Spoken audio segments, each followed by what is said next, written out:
With Tupac's case being reinvestigated by police, new footage has been found of the rapper alive. What it was also found was evidence relating to Tupac being targeted, all because he started reaching for his firearm. You said that as you're driving up towards the BMW, with Suge driving and Tupac in the passenger seat, and you said that Tupac pulled out a...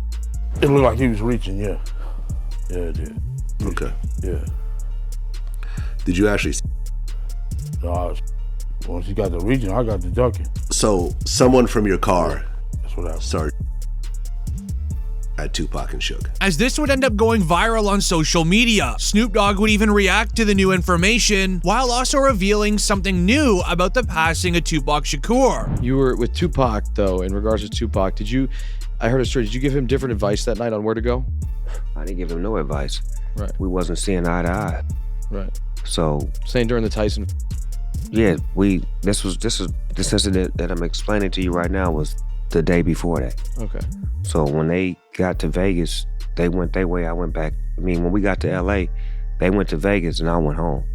That's why I wasn't in the car with them. As Snoop Dogg would reveal that he was supposed to be inside of that BMW with Tupac and Suge Knight. However, last-minute changes to their plans changed everything, as many suspect that Snoop Dogg was told not to get into the BMW as it would affect Tupac's future plans with faking his passing, as that interview would end up being connected to another older interview by Snoop, where he would state that him and Tupac were very close friends, but then 2 days before his passing, Snoop suddenly felt like Tupac hated him. I say a week before he died, we was best of friends. 2 days before he died, I don't think he liked me. Why? Because we was in New York. Oh, yeah. And it happened. New York, they shot at me and did all kind of shit to me, like just the worst you could think of. And I forgave him. And went and did an interview and was asked, how do I feel about Puffy and Biggie? And I was like, I like it. I want to do some music with him. And I just rubbed Cuz the wrong way, like tried to me, out at you, and you tell me what you want to do a song with him. I wasn't thinking about his emotions. I was thinking about the way I felt at the time. I wasn't into no controversy. I liked his music. They was our friends. We was all friends at one point. This video footage of all of us hanging out. Making the situation extremely suspicious. The new police force reinvestigating Tupac's case found multiple new theories. One officer revealed that Tupac is alive and that he was actually an industry plant with a job of stopping the beef between the red and blue street teams. What did you find most fascinating about the alternative history of Tupac? Well, it turns out when I talked to Tupac's longtime mentor, political mentor, former Black Panther Chokwe Lumumba, who was his first business manager, he's told me, I basically asked, well, was Tupac only pretending to be in order to appeal to gangs and politicize them? And he said yes. And that was part of his thug life agenda that he came up with his imprisoned stepfather, Mutulu Shakur. And so Tupac was just using that in order to get the and the leaders to call peace truces, first in Los Angeles, then throughout California, and then throughout the country. And that was why he was pretending to be this type.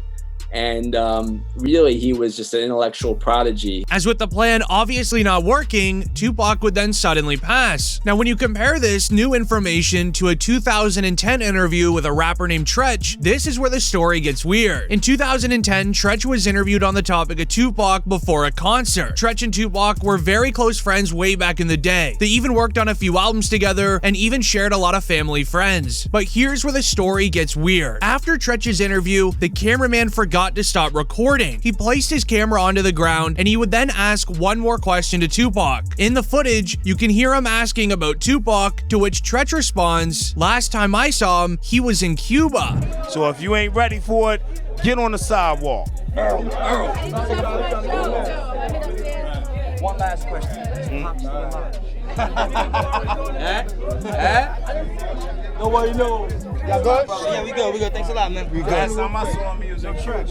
Then suddenly a video would go viral online. 3 weeks later, after the interview with Tretch, a video would be released onto a news website showing a video of Tupac supposedly chilling in a parking lot inside of Cuba. Look, zoom in. That's Pac, man. He with the outlaw. And Reg from Holler Back is trying to be friendly and get autographs.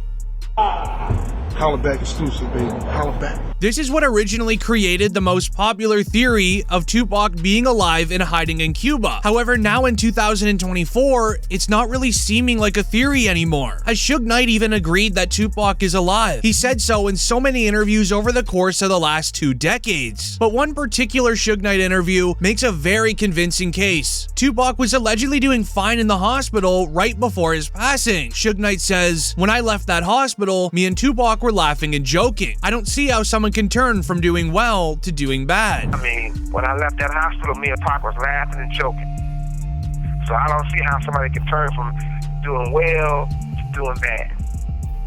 So you seriously think that he might still be alive? I'm gonna tell you this, Pac, you never know. But this is where many fans felt like the police were hiding something. As in the original police file, it states that Tupac was in a very deep sleep when arriving to the hospital. So how in the world would he and Suge be laughing and joking if Tupac was allegedly sleeping when Suge went to the hospital? It doesn't really seem to add up. However, in a 2008 interview, Suge Knight said the exact same thing. Tupac was alive and that he was living well. So he was conscious on the way to the hospital? He was conscious on the way to the hospital. He was conscious in the ambulance. He was conscious after they did the surgery. What was the last thing that he said to you?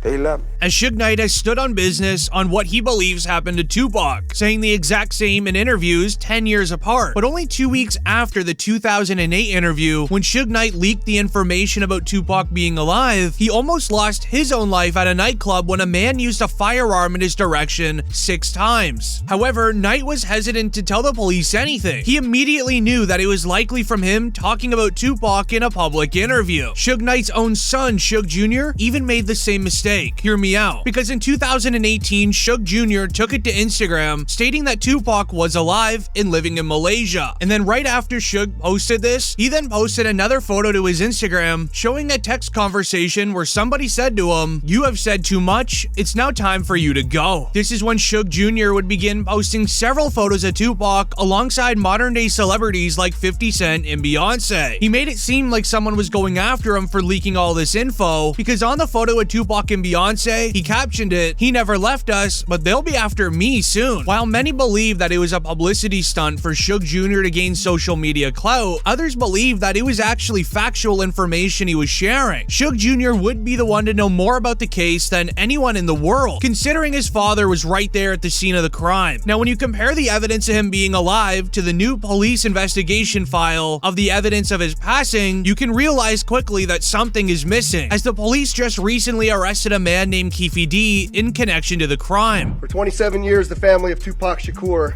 has been waiting for justice. We are here today to announce the arrest of 60-year-old Dwayne Keith Davis, aka Keefe D, of Tupac Shakur. Davis was arrested this morning by my LVMPD criminal apprehension team, and this investigation started on the night of September 7th, 1996. It has taken countless hours, really decades, of work by the men and women of our section to get to where we are today. As on September 7th, 1996, Tupac was in Las Vegas with the head of his record label named Suge Knight. The two went off to the MGM Grand to watch a Mike Tyson match, as after it was over, they ended up spotting an op inside of the lobby of the hotel. They quickly confronted him, and a lot of stuff went down. Suge Knight and their entourage went to the Mike Tyson at the MGM Grand. Keefe D and his nephew, Orlando Lane Anderson, and 2 of their friends were also there. Keefe D told LAPD Detective Greg Kading more than a decade ago, in a proffer that couldn't be used against him, the shooting was retaliation after Tupac jumped Orlando and beat him up at the casino. Surveillance cameras recorded the fight.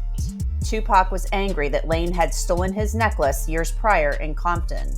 Tupac, Suge Knight, and the entourage left the casino quickly, as security would end up breaking up the altercation between Tupac, Suge, and the ops. Tupac and Suge would then go back to their hotel to change their clothes, then heading off to a club owned by Suge Knight at around 11 p.m. The two began driving there on the busiest street in Las Vegas. Windows down, music loud, they were a clear target to anyone that is walking on the strip. While getting stopped at a red light, a vehicle would then quickly pull up to Tupac's side of the BMW, and this is when it all went down. Knew about Tupac's concert at the Club 662.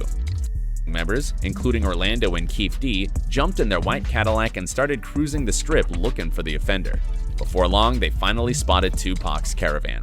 At the intersection of East Flamingo Boulevard and Koval Lane, the white Cadillac pulled alongside the black BMW with Suge on the driver and Tupac on the passenger seats.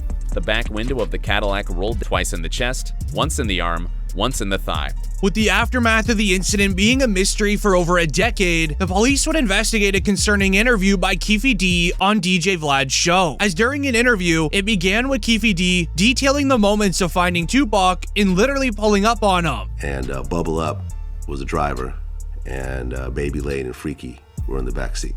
We was just all in the car together. Just say that. This was the white Cadillac. Yeah. So you guys are driving around, and then you hear these girls say, Tupac, Tupac. Got to the light.